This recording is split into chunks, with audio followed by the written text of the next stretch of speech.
was founded after 9/11 because they recognized that some people did something and that all of us were starting to lose access to our civil liberty. Some people did something, said a freshman congresswoman from Minnesota, to support and justify the creation of CARE. Today I am here to respond to you exactly who did what to whom. Madam, objectively speaking, we know who and what was done. Let's turn back the clock to one of the darkest chapters in modern history.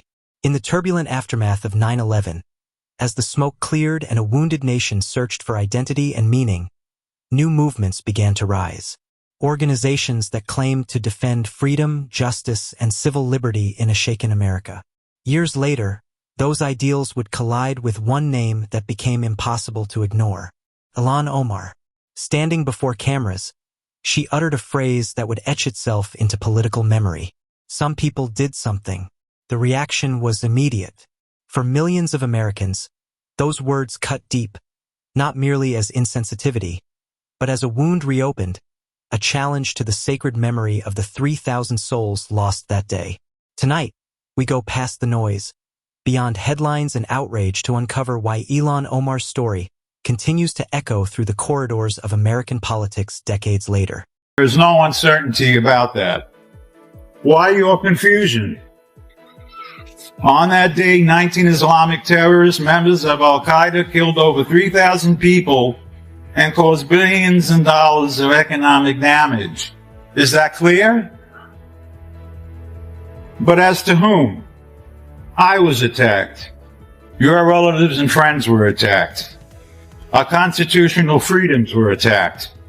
And our nation's founding on Judeo-Christian principles were attacked. That's what some people did. Got that now? That something was no small thing. It was an act of terror. 19 Al-Qaeda extremists hijacking planes, striking at America's heart, tearing down its sense of safety and unity in a single morning. The nation would never be the same. Yet, when Omar's words resurfaced, they seemed to blur the sharp pain of that history to reduce an epical tragedy into a footnote. The public reaction was explosive. For many Americans, the response was not just political. It was deeply emotional, rooted in grief, patriotism, and disbelief. How, they asked, could an elected leader speak so casually about the darkest day in modern history? That question became the spark of a movement, one that would chase Omar from headlines to hearings, transforming a remark into a battle over the very meaning of remembrance. Mr. Speaker, pursuant to Clause 2A.1 of Rule 9, I seek recognition to give notice of my intent to raise a question of the privileges of the House. The form of the resolution is as follows. Recognized. Censuring Representative Ilhan Omar of Minnesota. Whereas elected members of Congress take an oath to bear true faith and allegiance to the United States without any mental reservation or purpose of evasion. Fast forward to the solemn halls of Congress. Once again, the name Ilhan Omar reverberated through marble corridors. This time not as a voice of progress, but as a symbol of division. The chamber was tense, the silence almost sacred.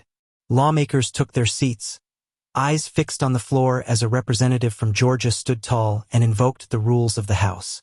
The resolution he carried was unlike anything seen in recent memory, censuring Representative Ilhan Omar.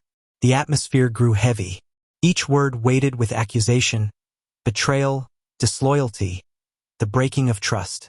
This was not ordinary partisanship anymore. This was personal. A question far greater than politics hung in the air. Where does free speech end and where does loyalty begin? Whereas Representative Ilhan Omar took an oath of allegiance to the United States upon becoming a citizen, declaring, I absolutely and entirely renounce and abjure all allegiance and fidelity to any foreign prince, potentate, state, or sovereignty, of whom or which I have heretofore been a subject or citizen.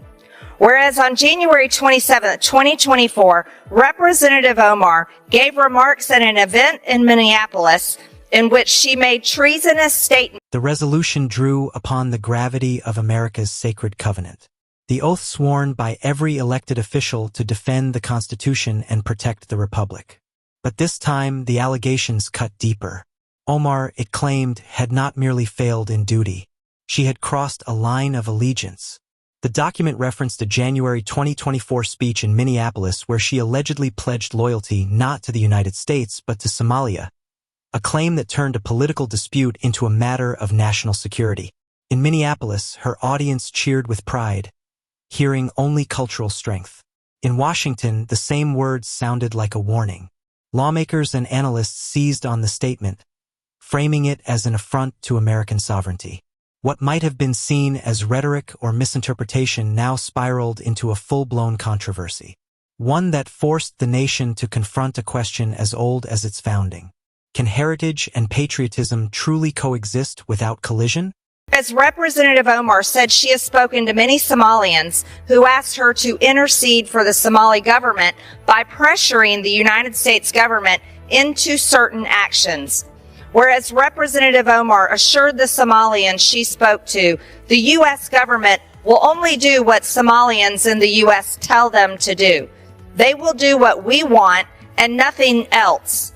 They must follow our orders, and that is how we will safeguard the interest of Somalia. Whereas Representative Omar continued. The quote at the center of the storm spread like wildfire. Omar allegedly told Somali leaders, "They will do what we want, nothing else." The phrase detonated across the political landscape like a shockwave. Her subsequent promise to protect Somalia from within the U.S. system added fuel to an already raging fire. What did those words truly mean? To some, they reflected pride in cultural identity. To others, they suggested divided loyalty, even infiltration. Within hours, television panels dissected her statements frame by frame. Commentators debated whether America's promise of representation had been weaponized from within. In living rooms, cafes, and newsrooms across the country, the same question played on repeat. How far can loyalty stretch before it snaps?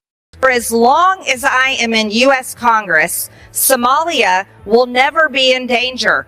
Its waters will not be stolen by Ethiopia or others. Sleep in comfort knowing I am here to protect the interest of Somalia from inside the U.S. system. Whereas George Washington warned in his farewell address of 1796. And then, in a turn that felt almost cinematic, the debate reached back to America's origins. The resolution invoked the wisdom of George Washington's farewell address, a voice from centuries past warning against false patriotism and divided loyalty. The quotation rang through the chamber with a weight that silenced the air. The name American must always come before any other. It was more than a citation. It was a rebuke from history itself. The message was unmistakable that the founders' vision had drawn a line between identity and allegiance, and that Ilhan Omar by this measure stood on the wrong side. The past had risen to judge the present, and the verdict was being written in real time. Guard against the impostures of pretended patriotism, and further declared citizens by birth or choice of a common country. That country has a right to concentrate your affections. The name of American, which belongs to you in your national capacity, must always exalt the just pride of patriotism more than any appellation derived from local discrimination. By now, the tone inside Congress had transformed from accusation to conviction. The resolution declared with stark finality that Omar had violated her oath, branding her actions as those of a foreign agent. The moment transcended procedure. It became symbolic, a trial of ideals, of freedom of dissent itself. Lawmakers on both sides recognized the gravity of what was unfolding. For some, it was a righteous stand for the preservation of national unity. For others, it was political persecution disguised as justice. Regardless of perspective, there was no denying what had happened. Ilhan Omar had become the embodiment of America's deepest ideological divide between inclusion and exclusion, between heritage and suspicion. Whereas these statements by Representative Omar clearly violate the oath she took as an elected member of Congress to defend and protect the United States Constitution. Whereas Representative Omar has exhibited the treasonous tendencies George Washington warned about, and her actions must be condemned by all members of Congress who adhere to the oath they took upon assuming office. And whereas by openly admitting her efforts to advance Somalia's interests. When the gavel finally struck wood, the decision was sealed. Representative Ilhan Omar censured. The sound echoed through the chamber like a final verdict. Cameras flashed, reporters scrambled, and whispers spread like wildfire. Her committee positions, education, budget, foreign affairs were stripped in a single stroke, as though erasing both her influence and her defiance. To some, it was the system asserting order. To others, a spectacle of vengeance cloaked in formality. Across the country, screens flickered with split opinions. Half the nation seeing justice, the other half seeing betrayal. The divide had grown deeper, and its tremors reached far beyond the Capitol. Using her position as a United States representative, Representative Omar has revealed herself to be a foreign agent acting on behalf of a foreign government. Now therefore be it resolved that Representative Ilhan Omar of Minnesota be censured. Representative Ilhan Omar forthwith present herself in the well of the House of Representatives for the pronouncement of censure. Representative Ilhan Omar be censured with the public reading of this resolution by the Speaker, and Representative Ilhan Omar be and is hereby removed from the Committee of the Budget and the Committee on Education and the Workforce. And yet, when the noise faded and the cameras turned away, a question lingered in the silence, one heavier than any vote. Would Ilhan Omar rise again as a defiant voice of resistance or become a cautionary tale for those who dare to challenge the establishment? History often spares no one, and in her story, America saw a reflection of itself, divided, questioning, restless. Whether viewed as a symbol of courage or controversy, her name would remain inscribed in the nation's conscience. The echoes of her words and the memory of her censure would continue to reverberate long after the final gavel, long after the headlines. A haunting reminder that in the struggle between conviction and conformity, truth is never without.